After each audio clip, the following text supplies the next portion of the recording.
Karl Kedrovsky, as you can see by the sign on the screen. I work at VML, which is a creative marketing agency headquartered in Kansas City.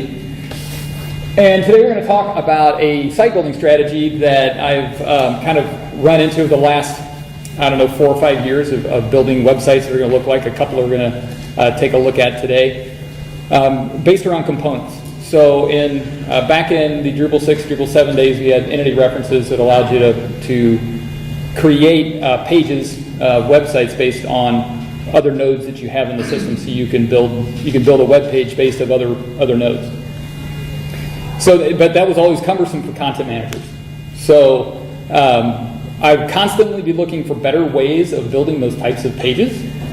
And Bricks is so far my favorite. And I continue to look for better ways of using Bricks and other techniques to build these pages and make them easier, primarily for content managers. Because for developers, we can use you can just use basic entity references in a big long list, and then do all the custom module and theming shenanigans that you want to get it to work the way that you like it. But then the content managers hate your guts because they can't figure out how to edit their content. So with Bricks, I think that we found a pretty good balance between the flexibility of building websites using entity references, with at the same time giving content managers something that is easy for them to use. So let's just jump right into it. So I want to show you a website that we built at VML, probably 6-8 years ago for Hope House, which is a domestic violence shelter in Kansas City. And as you can see, this thing is a pretty standard early 2000s, late 90s website. So you have a header, and you have your body content, which is all laid out with a WYSIWYG editor, and you have your sidebar, and you have a footer. Has anyone gotten one of these from a designer in the last 5 years? Because all of the ones I see look like this, which is the new Hope House website. It still has a header and a footer, but the content area is made up of what I call components. I think a good general term. We used to call these like layer cake sites, and we had all kinds of other kind of weird names for them. But they're made up of these, in this case, these slices or layers of the site, which are then in turn, like this page, made up of individual components. So if you can kind of think in your head how you would give a content manager an easy-to-use interface to be able to build these pages using these reusable components and make it easy to author. So that's my goal. And my other goal is to be able to do that without writing any code. So this talk is for site builders and themers, not developers. So we don't want to write any custom code to do any of this work outside of a theme. All right? So that's where I came to this, what we've called component-based design forever. It's a very generic name that is caught on, and the idea behind a component-based design has caught on over the last few years, and you probably heard of atomic design, which is a more formal language around how we talk about the design aspects of building sites like this. But even without using something like atomic design, you can still do a component-based site build. And that's really what we've done for the last few years. A lot of times you'll get things from designers that look essentially like posters, but you can break them up into components to make them a little easier to build and maintain. So let's look at an example from that Hope House site. And this is a component that has nested components in it. So you can see the section that has this big background image in here with the guy with his hands. And within that section, there are two other components. You have a text component at the top that has a title and just some verbiage. You have a row at the bottom, and inside that row contains 3 other components. So you have a section that has in it a text component, then you have a row component that contains image and text components.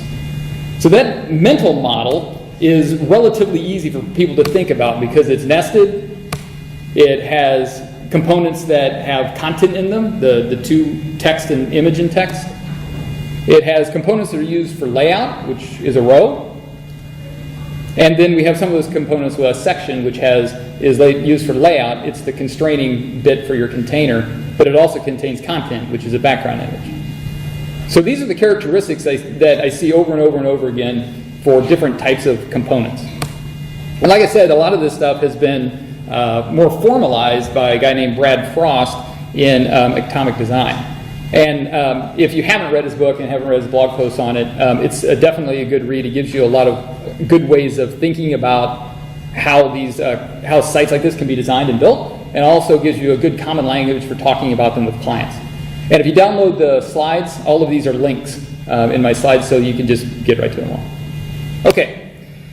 Now, not only do I need to be able to build sites like this that are based off components, I also have goals. I have goals for content managers that are going to be building and managing the sites, and for developers or themers or site builders or whatever you want to call yourselves. So for a content manager, I want it to be easy to author. The best thing is like when we get through like maybe 1 or 2 hours of training and they go off and they maintain their website, that the only feedback I get is that, oh, this is the easiest thing. This is so much easier than I thought it would be to author.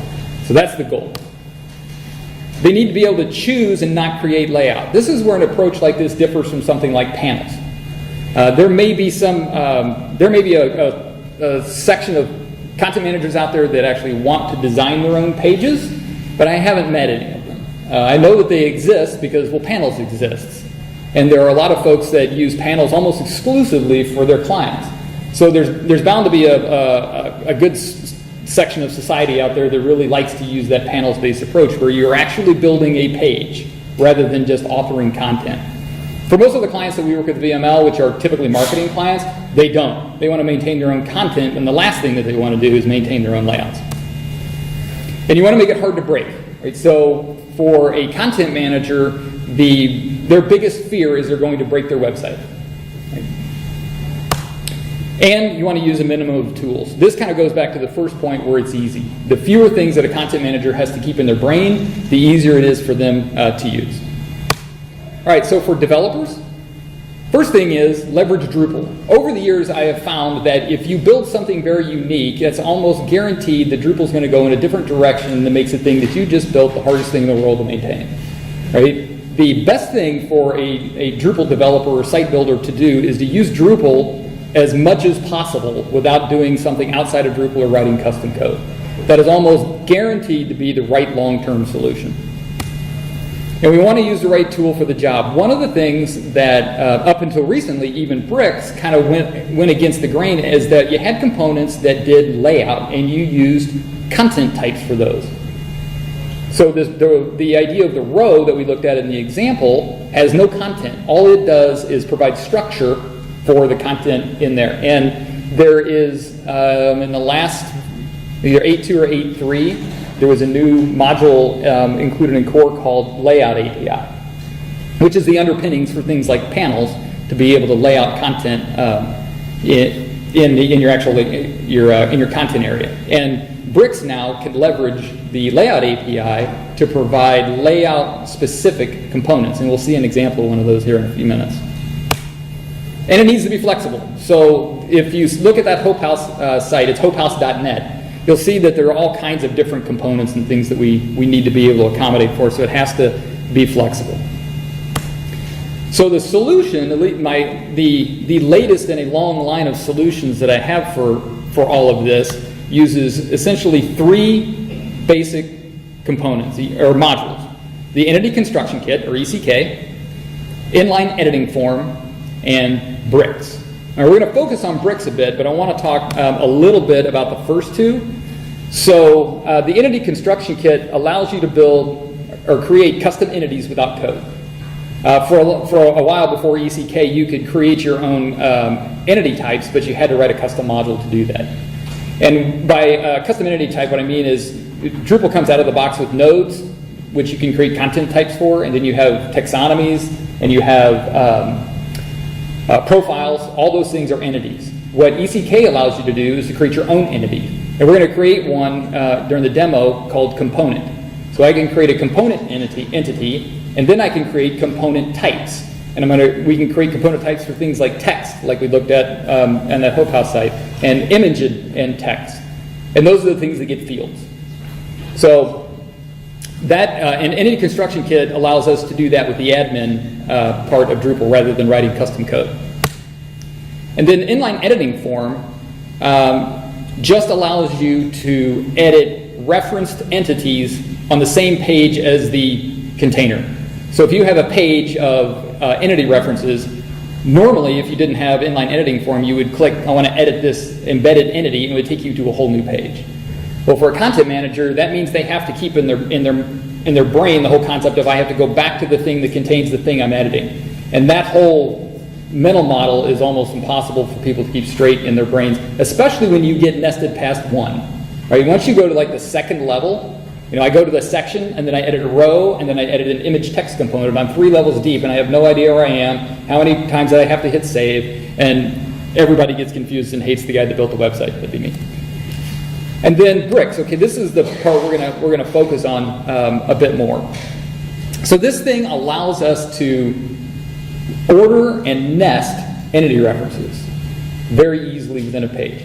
So if I wanted to do this without bricks and I wanted to nest entities inside of each other, I would have to have a section entity that contained a row entity, and that row entity would have an entity reference to an image and text component. What bricks allows us to do is have all of those entity references on the same content item and then nest them so that when they're rendered, they're nested together, but they're all on the same page. It's real lightweight. It's a really small module for as much flexibility and power that it gives us, but it does that because it leverages all the existing Drupal tools. So it doesn't try to reinvent things like ECK or inline editing form or anything like that. It just uses them. It's flexible. You can use any entity type you want. It really just manages entity references. However, I've only used it with ECK, so if you want to try using something else and it doesn't really work for you, then sorry. And it separates content entities now and layout entities. So this gets us a little farther down the road of not using something that seems to hold content for layout structure. It's still not a perfect solution, and I'll point out a few of the kind of the odds or the rough edges or the things that may make you think, maybe I want to take a look at a different solution. Now for content managers, this gives them a familiar interface. So when we look at the example, you'll see that the bricks, the way that you organize the components in bricks looks just like menus and taxonomies. It's that same drag and drop interface that you create a hierarchical menu is the same exact interface you use to arrange your components. So this provides an easy mental mapping for content managers. They already have to understand it for taxonomies. They already have to understand it for menus. And when they go and they arrange a page, it's exactly the same interface that they use for those others. So there's not a different concept that they have to understand. So and they don't have to be concerned with page design. All they do is they lay out the components in the order they should want them, and then the theme does the rest. So this means that when I look at panels, I look at the page and you're arranging a desktop. Well, what does that look like when you're on mobile? Well, then a content manager doesn't have to worry about that with this type of approach. They just essentially give you the order in which the mobile view goes, and then which components you're nested in, and then the theme, it takes care of laying everything else out. And the inline editing form module makes it really easy for content editors. They can easily keep everything in the same kind of context. And then for developers or site builders, there's no custom code or modules. You can literally go in and just point and click, build your site, and create your theme. It's that easy. Or you can just use a theme. There isn't anything special. You should be able to use an off-the-shelf free or commercial theme with this approach. And it's really easy to use, to reuse in any entity type. Talked about that. And the layout API separates your content from your layout. So it does kind of help keep those things separated. So we're going to look at a demo in a minute, and we're going to use this quote-unquote wireframe as kind of a guide for what we want to do. So we have a banner at the top, which is called Hero, and then we have a row of these 3 or 4 or 5. We're going to use 4 in the demo in the row, and then we have a tabs component. All right, so I need to build this page out to make it easy for a content manager to edit. Now I'm not going to build up the whole page because I don't want to. You'll just watch me point. You're going to watch me point and click and type things and mistype things a lot more than you're going to like anyway. But you'll get the idea. So the only modules that I've installed. So I set up a bog standard Drupal 8 site. I turned nothing else on or off. It's just plain old Drupal, and I installed Bricks, Entity Construction Kit, inline editing form, and enabled Layout API. So I only had to install 3 modules. I also did install the Devil module and the admin toolbar, because the admin toolbar keeps me from going insane because I have to click more than once. And Devil gives you access to like your theming information and things like that. So those 2 are also installed. And we'll also look at why I use the dev version of the Entity Construction Kit. I think the alpha version that's out has a weird way of rendering content that essentially defeats twig filters, which is really bad if you want to hide some of your content and some of your templates. But I'll show you the example of why that's important as we go through the demo. Okay. All right. Now there's a slide where I actually got to use a GIF finally in a presentation. So we're going to see an awesome demo, or the poop's going to hit the fan. All right.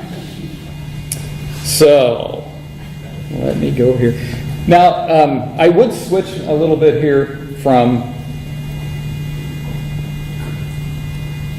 I'm going to have to look over my shoulder, so I apologize to those of you that are listening online, because I'm sure the sound is going to get weird, and I'm going to have to be typing looking over my left shoulder. So this is the site that we set up. It has one page, so it has a home page, and I've pre-baked some of the pieces that we're going to look at. So let's look at what I've already set up. So I've already set up the custom entity that we're going to use, because I want to demo Bricks, not necessarily ECK or anything else. So what I've done is I went in here and I clicked the Add Entity Type. I added a label of component, okay, and then I checked the title field. Now this is important. Whenever you're using this, is one thing to keep in mind, and I'll show you why in a minute, is that you want to have a title. You can have all the rest of it if you want, but if you don't have a title, there won't be any labels on the screen where you're managing your bricks. Okay?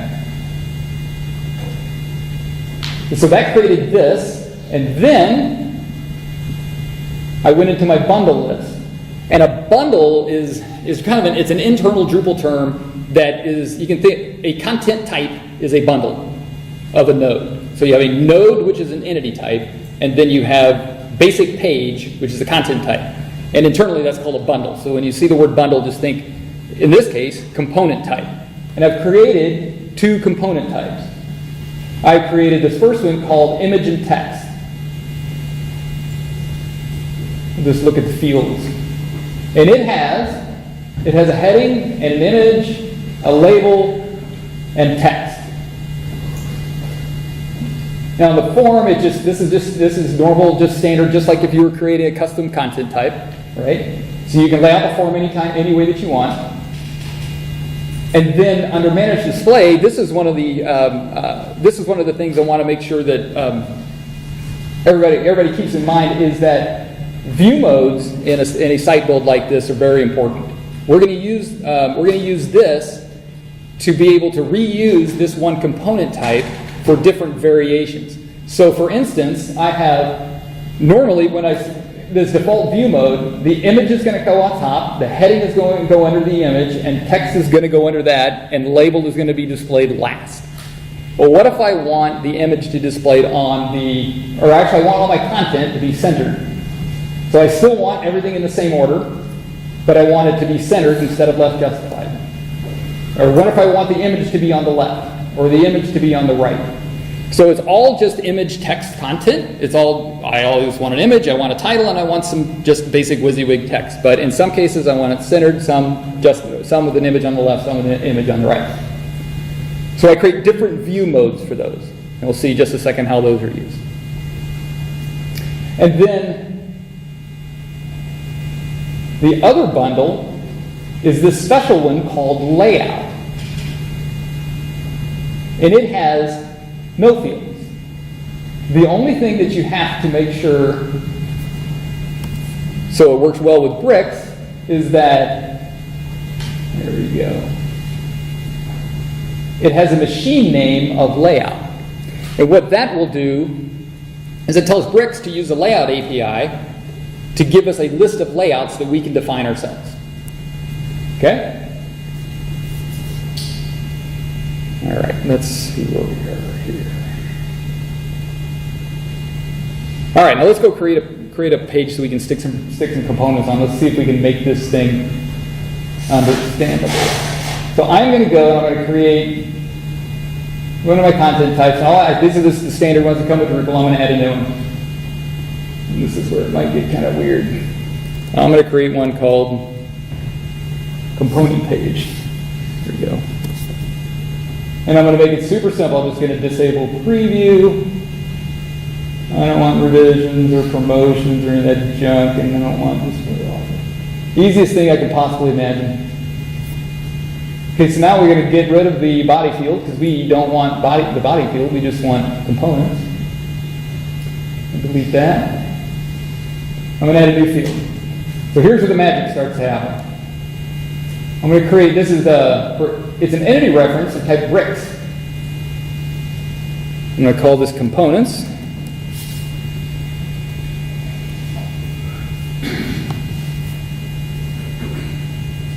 And then if you leave it, by default it's just content, in other words nodes. So you'll be referencing nodes. But I don't want nodes, I want components.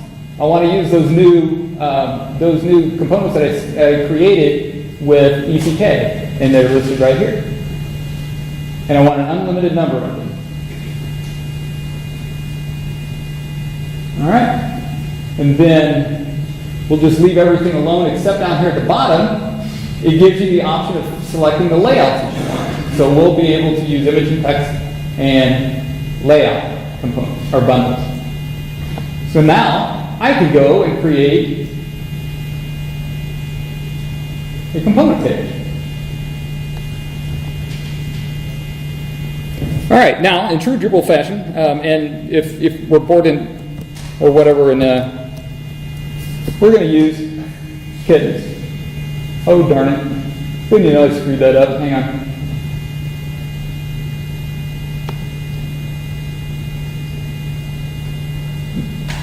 Just like any other entity reference field, you can use different controls.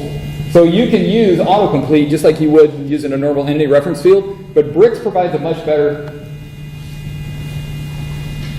interface. A Bricks tree with inline editing. That's what we want. And then under Manage Display, I just want to render all of them. I don't want to render the label though. So this is just going to use the normal rendering of an entity reference.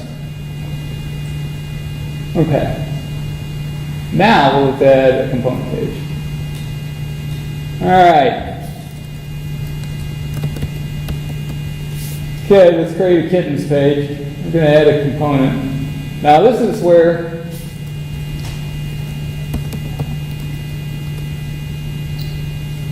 the heading and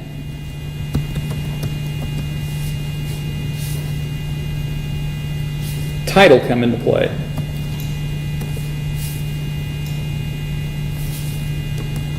Now on most of these sites that I build, I will almost always use a different field for headings than title. Because the title is used as the admin label on the screen we're going to see as we build the component page. So lots of times you're going to want to have a different descriptive title in here. Like if I have 14 hero banners in my system, I'm probably going to want to, there's going to be some of them that have the actual same title on the rendered page, but I want to know what the difference is. So if I have fluffy kittens sometimes, and then I have hairless kittens in the other one, but I still want the title kittens on my banner, right? I want to have two separate fields to handle that. So I find myself almost constantly creating this heading field that is used for display, and then title field is only used in the admin. And then if you don't have a title field in your custom entity, then you won't have any labels show up in the admin on this component page, as we'll see here in a minute. I'm going to leave label blank, and I'll explain that here in a minute, and then we're going to pick ourselves an image.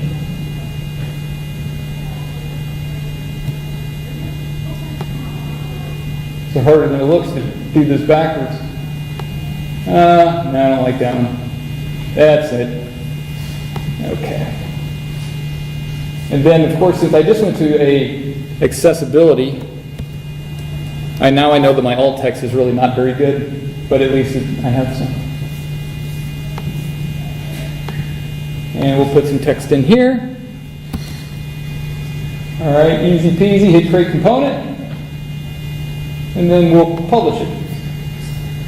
And now we have a page that has, remember when we saw the image and text view? We have image on top, then we have the heading, then we have the text. And we have a footer. So that's not very fun. Let's add another. Now, I think there's a bit of a little bug in Bricks, and you'll see it here in just a second. But you can't see some of the information that should be displayed in that Bricks listing.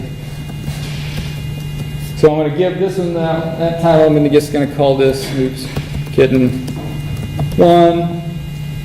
Now this one I am going to give a label of 1, and then let's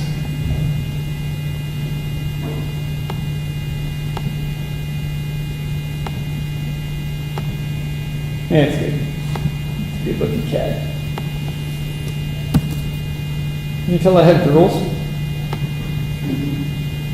Oops. All right. So now we have 2. So that's why I said if you only have 1 in here, you don't get the title, you don't get the view mode, and you don't get this extra classes box. I think that's a bug.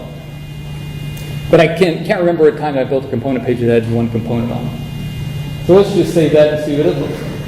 So this is the same thing. So it's going to just do image and text. That's not very good either. What we really want is we want to have a banner here, and then remember we want to have a row of content. So let's add some more. I wonder.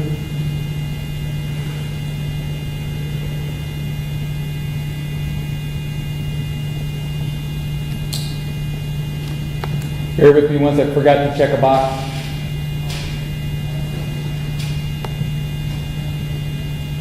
You can also allow users to reuse components in the form layout for your component page.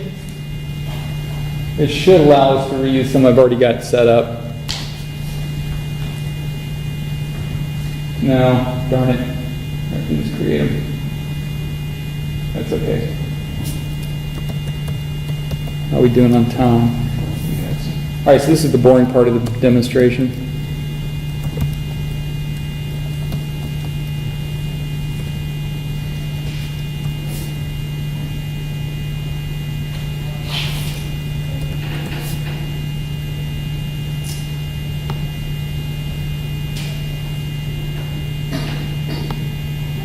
No, don't.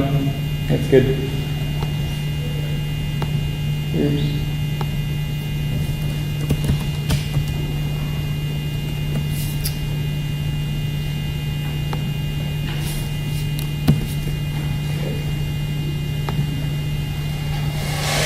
All right, so now we've got these 2 kittens that are supposed to be in a row, but they're all just stacked up on top of each other still.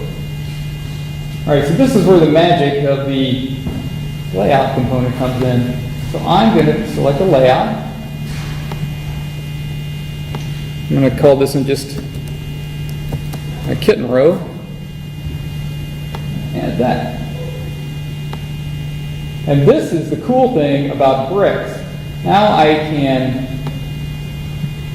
nest, oops, that's too far, kittens, and I can pick, I'll show you in just 1 minute where I define all these in a 2-column grid.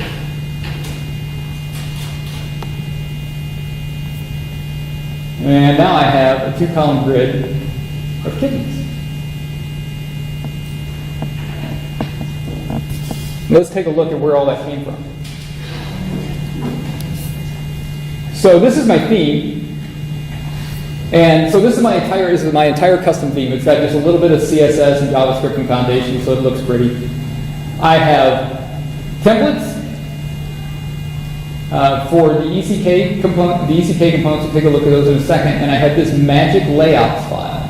So for the layouts API, what that allows you to do is define regions and templates for a layout, either within your custom module or your theme, in a YAML file. So if you look at this, This is where I define my 2-column grid. So I just call it 2-column grid, I give it a label, that's what shows up in the drop-down box. And then I give it a path in my, relative to this file in my theme, and you leave off the .html, .twig, and then you list a whole bunch of regions. Okay, remember I said there's a couple of things I still don't like about bricks. I can't just say use 1,000,000 or use an unlimited number. I have to actually define the regions in the template. The layout API, it certainly seems to me that the intention was to use it kind of like when you're laying out your page in regions, it lays out like node content in regions, which you would think it has a defined number of regions in there. But when you're using bricks in this manner with layout API, you really want an unlimited number, so you just list a whole bunch. I'm sure there's a way of figuring out how to make this work with an unlimited number. I just haven't figured it out yet. So, but it lets you define as many as you want. So I've got a 2-column grid, a 4-column grid, then I have tabs and an accordion. So I've defined 4 different layouts, which correspond to 4 different template files. So if you look at templates, no, layout 2, oops. So if you look at this class, all it does is it's got a wrapper div, and then it does a for loop over all of the regions that I've defined, and just spits out the content. And what Bricks does is it wads up all of the components you have nested under that layout, and just sticks them in order into the regions, whatever they happen to be named. So even the names of the regions don't matter at all when you're using Bricks with the layout API. And then the same thing can be done if you do this. You can look at the tabs, and it does the same thing. It just happens to go through it twice, once for the tabs across the top and once for the panel. Now you can see that combining that, ECK provides template suggestions based on the naming convention of ECK entity and then --, and then the entity type, which we defined as component, and then the bundle type, which in this case we called image and text, and the --, and the view mode. So when you're building the theme for these things, it's really just an exercise in defining what the components are, and then you can just, using a naming convention, define a theme file for each one, and then for every variation on each one of your components, you can have a different template file, and then every time you want to add one, you just lather, rinse, and repeat. So it's like the simplest way of just, it's a cookie cutter way of building out a template for all of the different components you want to define for your site. So it can be super, super simple. And then for all of these image and text components that don't, either aren't centered, image left, image right, in our case default, it just uses this template right here. And it's literally just we'll look at the,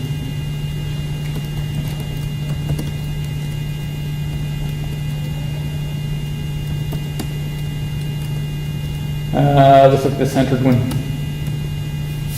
So it literally just has a div that has some classes on it, and then it renders the content. And here's where, without label. So all of these, remember we have an extra label field? I'll show you where that goes in a minute. That I use the without, so I don't print that. But I still need to know that there's a label there. If you use the alpha version of ECK right now, you can't do that. So if you use a dev version, then it renders it out in a render array that you can use twig filters on. All right, so that should make sense. So now we should be able just to go back to our tab in our content here, and then we can, instead of creating a row, just make this easy on ourselves. We won't create a new one. We'll just flip this to tabs. And now we have a kitten in that tab and a kitten in that tab. And this is where the label field comes from. Okay, so in those components, remember we had a label field in that image and text component, and that's where it's used. Now, here's an icky bit, right? You can't keep content managers from doing something like this. So centered content in this thing doesn't look right. What I really would love to be able to do is to restrict content authors from not using these things, but using like left and right, because that looks a lot better over here. So one of the things you have to keep in mind when you're building out a site using this kind of approach is the content editors can nest any component inside of any other component they want. So I can nest an image and text component inside of an image text component, and then I can put a row inside of that and just leave it all alone. And it's going to look awful, right? So you have to at least be able to make it make sense enough that content managers won't want to do stuff like that. The other thing is you'll also find yourself with a lot of these fields, or you'll tend to find yourself with a lot of these fields like label, which are only used in certain contexts. Okay, it's another thing to keep in mind. We'll talk about that in just a couple of seconds. There's a trade-off you can make between creating additional entities and using the same entity in a more generic fashion. So you can use an entity type like image and text in a very generic way to create all kinds of different layouts. So you can have 15 different variations on a single component if you want to. But that's not always a good idea. Let's see if I had anything else I wanted to touch on here.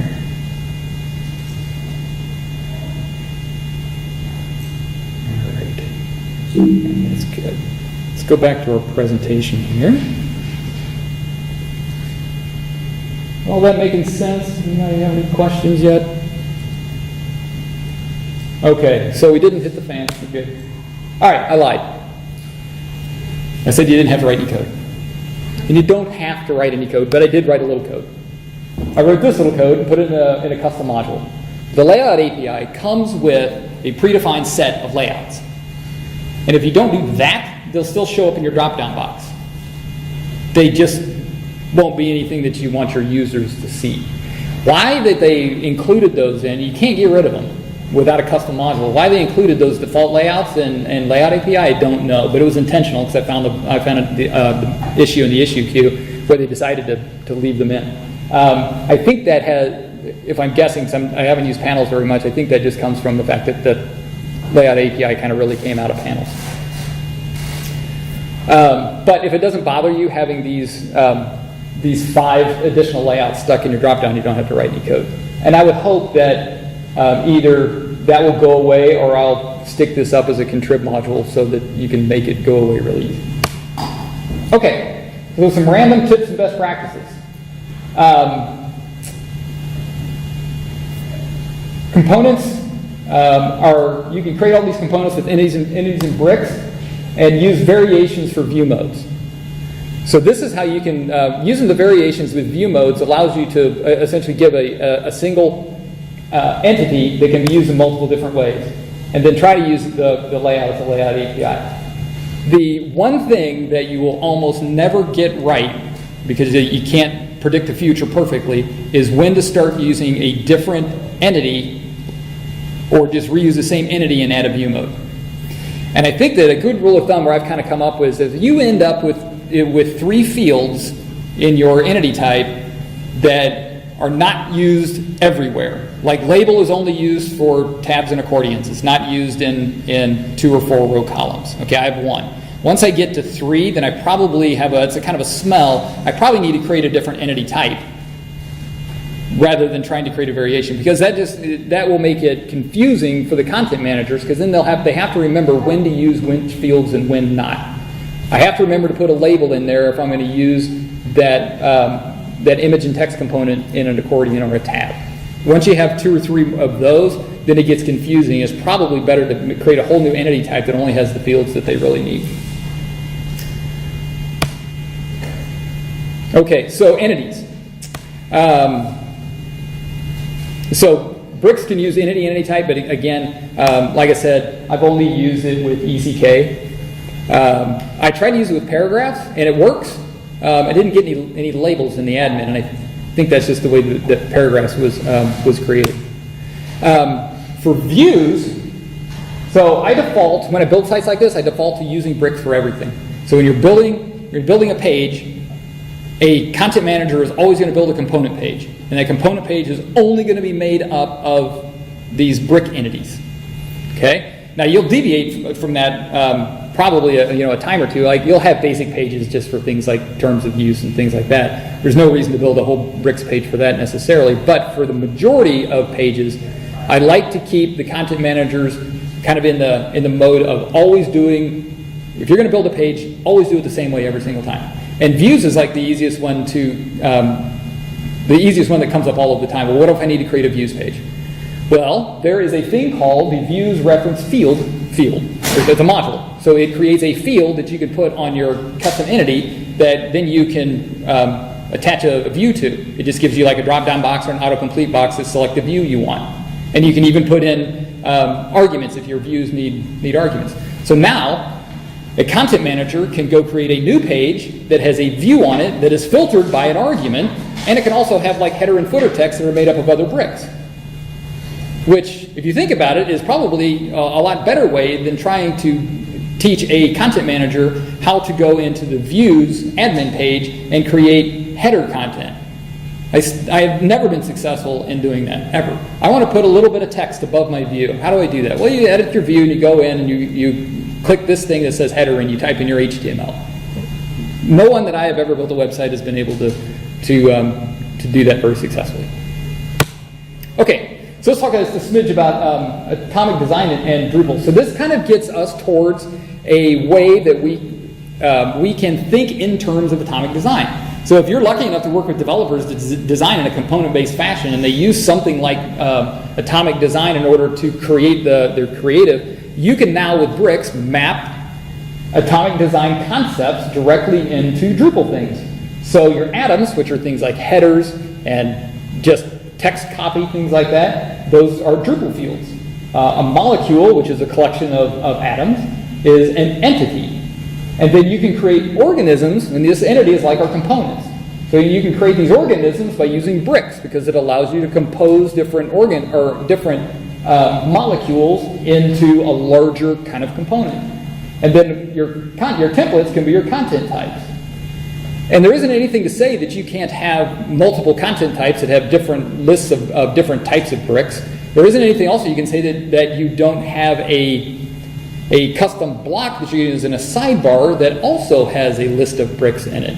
So you can use all of those different kinds of combinations to lay out a very flexible component structure based on atomic design. And without that, you're kind of missing this one piece here. You're missing how to create these organisms.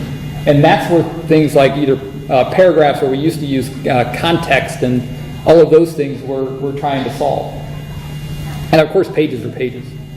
If you want to look into this a little bit farther, you might want to take a look at the Emulsify project. This is a project by 4 Kitchens, which integrates Pattern Lab, which is a static site generator for generating an atomic design living style guide. So the same guy, Brad Frost, that came up with atomic design, also created a thing called Pattern Lab, which is just a static content generator for creating all of these components. It doesn't have anything to do with Drupal at all. I think the default one uses Node.js. However, there's one that uses Twig. So the PHP version of Pattern Lab uses Twig. And if you want, you can use Emulsify, which is a project that includes Pattern Lab in a starter theme. The cool thing is, and this really gets you wandering off in the weeds, but it can be extremely powerful on large site builds that have lots of stakeholders and maybe even multiple development teams. Because Pattern Lab uses Twig, you can write your templates that don't include any markup. They only include Pattern Lab templates and pass it the information. So then I have the holy grail of I have a living style guide that is always updated and is, because I'm only using the code from Pattern Lab in my Drupal templates, it's always reflective of what the site looks like. So I have a website that is guaranteed to match the living style guide that can be created by somebody who doesn't know anything about Drupal and that the client can approve. It's very new right now, that whole approach, but if you're on a large project, again, that has lots of different stakeholders or development teams, and maybe in the future, even like for smaller, it's well worth the hassle to learn how that works. We're using it on a couple of projects now at VML, and it is working out phenomenally well. Even just scope creep. Well, it's like, why can't that heading be this big on this page and that big on this other page and that big on the other page? I don't understand why that takes so long.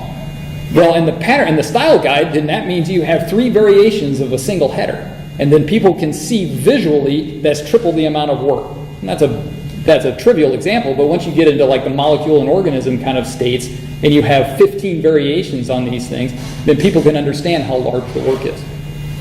And they can understand if they choose to make a decision in design, how it's going to impact the development of the site. So, highly encourage you to look at that if you have any interest at all, or certainly if your designers are using something like Atomic Design. Last thing I want to kind of touch on here is some resources. So I've put links in here for the bricks. There was a talk that the creator of bricks gave a few months ago in a conference in Boston.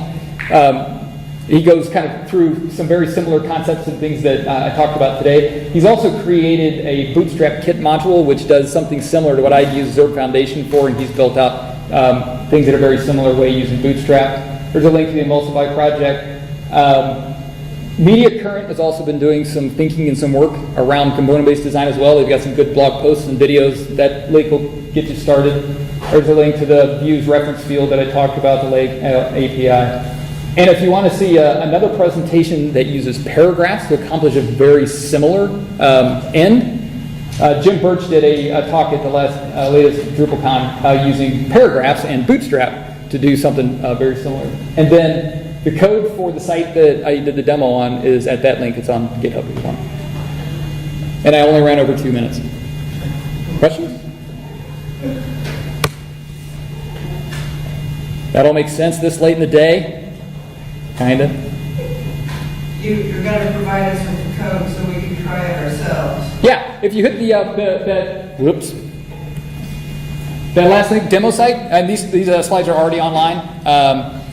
They should be linked from the site. I sent in the link to the organizers already. So this is online, and you can just hit that on GitHub. It's got instructions on how to install it. Super easy. And then just try it out.